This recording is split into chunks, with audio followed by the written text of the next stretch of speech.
គំរូទីក្រុងរៀងជារង្វង់របស់ទីក្រុងយូកូហាម៉ាមានសកម្មភាពផ្សេងៗការព្យាបាលសម្រាមការកែច្នៃកាកសំណល់ការរុះរើសំណង់ស្ថាបត្យកម្មការប្រើប្រាស់ឡើងវិញនៅសម្លៀកបំពាក់ដែលមិនប្រើឡើងវិញការកាត់បន្ថយការបាត់បង់អាហារឥន្ធនៈអាកាសចរប្រកបដោយនិរន្តរភាពសេចក្តីប្រកាសបានចេញចំពោះអង្គការអន្តរជាតិក្នុងសន្និសីទទីក្រុងវៃឆ្លាតអាស៊ី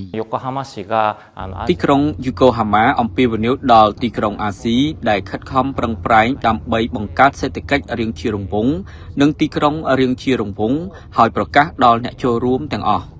គាំទ្រដោយអង្គការអន្តរជាតិនៅក្នុងការបង្កើតទីក្រុងនីមួយៗជារង្វង់មូលនិងត្រូវបានអនុវត្តគោលការណ៍របស់វានឹងត្រូវបានចែករំលែកនៅក្នុងសន្និសីទបន្ទាប់និងបន្ទាប់ពីឆ្នាំក្រោយSo the proposed declaration គិតថាសេចក្តីប្រកាសដែលបានស្នើឡើងដោយទីក្រុងយូកូហាម៉ាវាជាធម្មជាតិនៃអ្វីៗដែលយើងកំពុងធ្វើរួចហើយយើងនឹងប្រមូលផ្ដុំទីក្រុងសមាជិករបស់យើងនិងបណ្ដាញរបស់យើងនៅជុំវិញនេះជាការសំខាន់សេដ្ឋកិច្ចរាងជារង្វង់អាចវាស់ស្ទង់លំហូរសម្ភារៈនិងជួយទីក្រុងយូកូហាម៉ាតាមដែលអាចធ្វើទៅបានដើម្បីស្វែងរកចំណុចដែលត្រឹមត្រូវដើម្បីផ្ដោតលើថាមពលនិងពេលវេលារបស់ពួកគេដើម្បីឈានទៅមុខឲ្យបានលឿនតាមដែលអាចធ្វើទៅបាន សំណើរបស់ទីក្រុងយូកូហាម៉ាបានមកដល់យើងតាមរយៈលិខិតចំហគឺស្ដាប់មតិរបស់ស្ថាប័នរដ្ឋាភិបាលខ្លួនឯងហើយរៀបចំវានៅអាស៊ីយើងរៀបចំសាងសង់វាថ្ងៃនេះយើងប្រកាសបង្កើត We'll take on a new name យើងនឹងលើកយកឈ្មោះថ្មីវេទិកាទីក្រុងអាស៊ីប៉ាស៊ីហ្វិកវេទិកា APTC ខ្ញុំទន្ទឹងរង់ចាំការមកដល់ដ៏ល្អរបស់អ្នកទាំងអស់គ្នានៅយូកូហាម៉ានៅឆ្នាំក្រោយហើយម្ដងទៀតនៅឆ្នាំ2027ទីក្រុងយូកូហាម៉ាបានយកឈ្នះលើបញ្ហាសង្គមនិងបរិស្ថានក្នុងប្រវត្តិសាស្ត្រដ៏យូរអង្វែងរបស់ខ្លួនការដោះស្រាយបញ្ហាបច្ចុប្បន្នយូកូហាម៉ាកំពុងក្លាយជាទីក្រុងរាងជារង្វង់ពិតប្រាកដ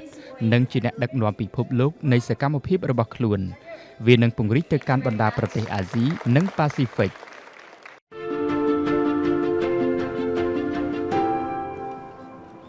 Magtech មានបច្ចេកវិទ្យាពិសេសរបស់ FPC វាជាបន្ទះស៊ីគ្វីអេឡិចត្រូនិកស្ដើងស្រាលនិងមានព្រំដែន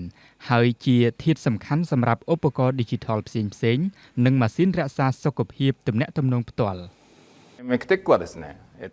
Magtech ជាកម្មសិទ្ធិរបស់ក្រុម NOK ហើយបេសកកម្មចម្បងគឺអាជីវកម្មផលិតផ្នែកអេឡិចត្រូនិកម៉ាស៊ីន Digital និងផលិតផលនៃតម្រូវការសង្គមរួមបញ្ចូលផលិតផល Magtech យើងចូលរួមចំណែកក្នុងការអភិវឌ្ឍសង្គម Digital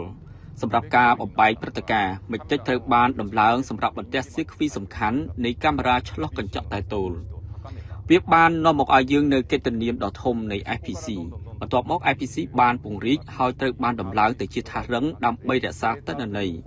វាមានតួនាទីសំខាន់ព្រោះ IPC សម្រាប់ផ្នែកក្បាលដែលអាចទ្រាំទ្ររហូតដល់100លានរំញ័រ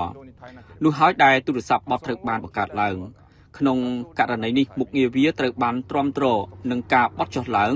វាបានបង្កើតទីតាំងប្លែកនៃ Magtech រថយន្ត EV បំពាក់ថ្មជាពិសេសទម្ងន់ស្រាលគឺជាប្រធានបទសំខាន់